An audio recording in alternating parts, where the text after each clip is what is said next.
It's still the early business, and now we're turning to money talks, and we're looking at the business of public speaking. You find that a bit funny, yeah. Um, we have Emmanuel Edem, a speech coach, in the house here to discuss that. You're welcome, Emmanuel. Thank you very much, George. Yes. Now, yeah, I find it very. It looks somehow, back in the days, I've not heard anybody say they are public speakers or they are public coach or they are speech coach. Yeah, yes, we had speech coach, people who trained people in voicing, especially some of us who went into broadcast at some point.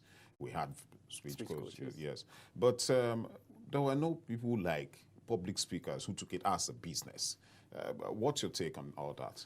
Well, there is a need for people to identify themselves as public speakers, to fill a gap. And this gap is simply because there are so many people out there who have a message to pass across, but for them, it's a big deal facing an audience. It's one thing for you to have a message to pass across. It's another thing for you to be able to face an audience and effectively deliver this message. Now, some people have been able to, through training, practice, been able to, get themselves comfortable with facing audiences. So now they've been able to carve that niche for themselves, hence they are public speakers. Not everybody is able to do that, except you go through some form of training. We all have the ability to be able to make effective presentations, but it's another thing for you to identify that you have that ability and then do trainings and work towards developing yourself in that area. So for the few who have been able to develop themselves in that area, it's like a business for them now. They get calls from organizations to come and maybe make speeches, keynote speakers at events, AGMs, and the rest of them. It's a big deal. So many people can't face the audience. So for you to have been able to get yourself to that point where you can face an audience, you're like an ATM machine, call it like that. So now, getting trainings, going to the right direction. So what's your take on and who should get and how they can get that sort of training? As a matter of fact, everybody has got the innate ability to be able to be a public speaker. They say when you know you have a problem, then that problem is half solved. When you've taken if you know the steps to take to solve that problem, then that problem is 70% solved. Okay. So there are trainings that you can do that would help develop you and build confidence, develop you to build confidence and overcome the stage fright, which usually is the problem for a lot of people. Well, I offer a certain kind of training as a speech coach where I help my clients who cut across different categories, different professions, especially people whose duty is such that they have to interface with members of the public, make presentations and speeches. I'm talking about celebrities, government officials who have appointments, CEOs, business owners, professional individuals. But so to mention a few. people actually go for trainings just to brush up themselves then be able to face the crowd, especially like a politician who is coming to give out his manifesto. Trust me, it's a different thing for you to get a piece of paper, write down what you think your manifesto should be, and then when it is time for you to deliver that in front of a crowd at a town hall meeting, everything flies off. You almost don't even remember your name. It's called glossophobia, the fear of public speaking. It's something which for you to, for example, politicians who want to, go into politics fully, it's something which you need to really learn and train yourself on how to be able to handle this kind of crowd. I have clients who are CEOs who have told me, you know what, when it comes to addressing my staff, I leave it to the senior manager to do. And they just sit give back, instructions. This is what I want you to tell them. You think, no, Oga doesn't want to talk. Oga doesn't want to talk. He doesn't need to talk. But he is actually afraid to face his staff. Wow. So I've had clients like that. I've had a few people who are clergy, pastors, who say, you know what, my fear is not exactly how to face the audience, but how to articulate the message. Because it's another thing. How to put them together. Put your message together and deliver it powerfully in a way that would impact on your audience. You want your audience to leave remembering, wow, that was a good presentation. That was a very good speech. They need to, in fact, remember some of the points that you made in your speech. But if you don't know how to articulate your message and deliver charismatically, It's as if you're just talking. it's as if you're just talking, and but the moment you finish, the audience can't even remember the last thing you said. So you need to learn how to make an impact. Now, on the audience. where's the business in all this? I know, yes, there are a whole lot of people. I've Yes. attended some events, and you see people who are compers, people who are into MCs, and a whole lot of this and that. Yes, they make that kind of where is the business in all this? The business is actually there.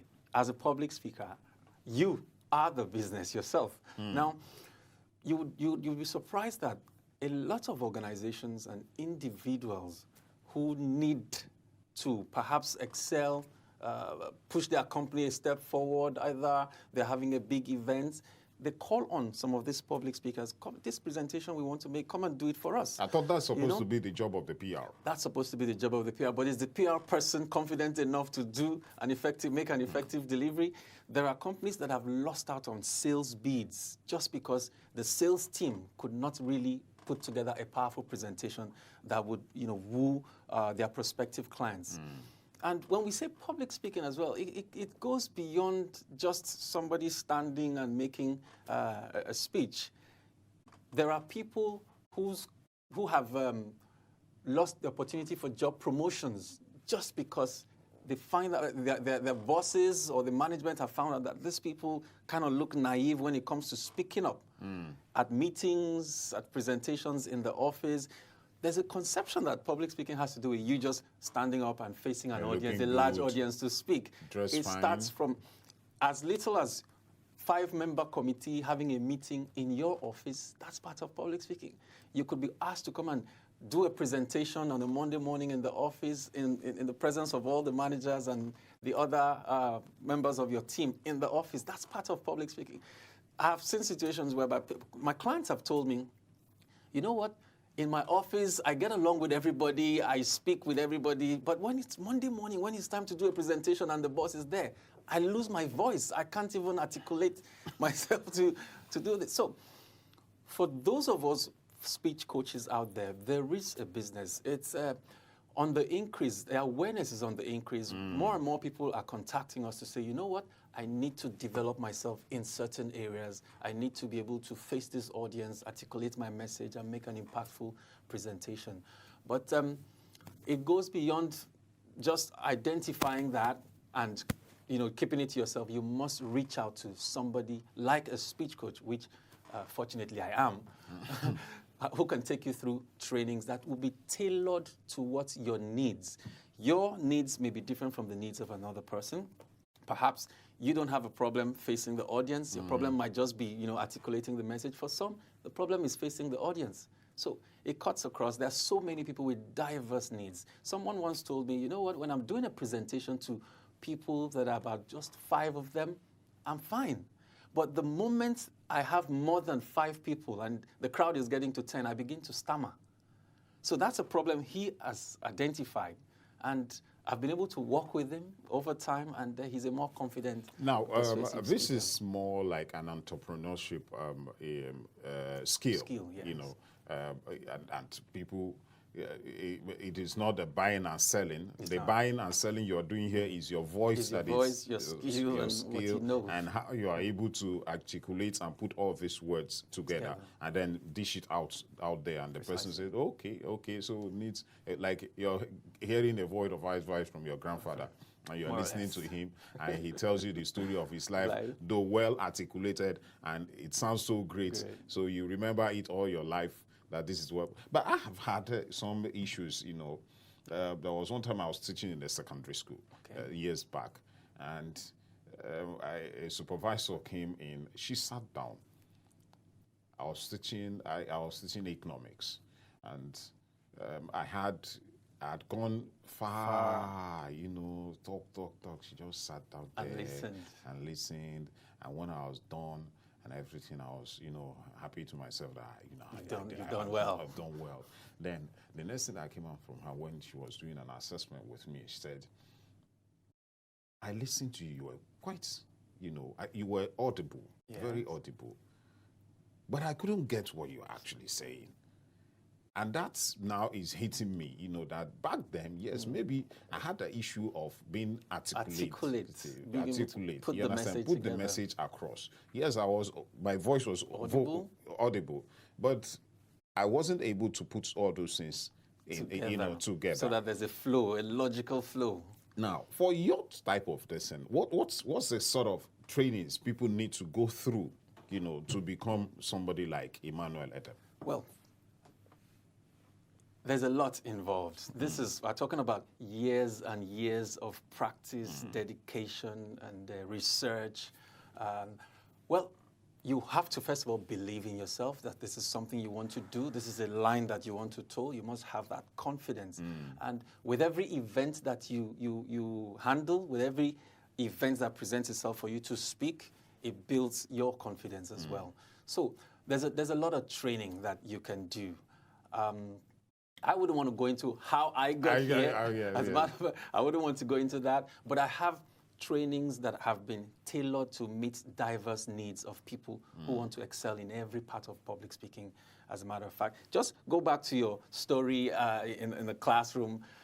It's possible that what the woman saw was, okay, this guy knows this thing, but all he needs to do is to be able to articulate it, get the points, and put it in a logical sequence so that the students can follow. I always tell people, for a good speech or presentation, there are certain ingredients that must be there.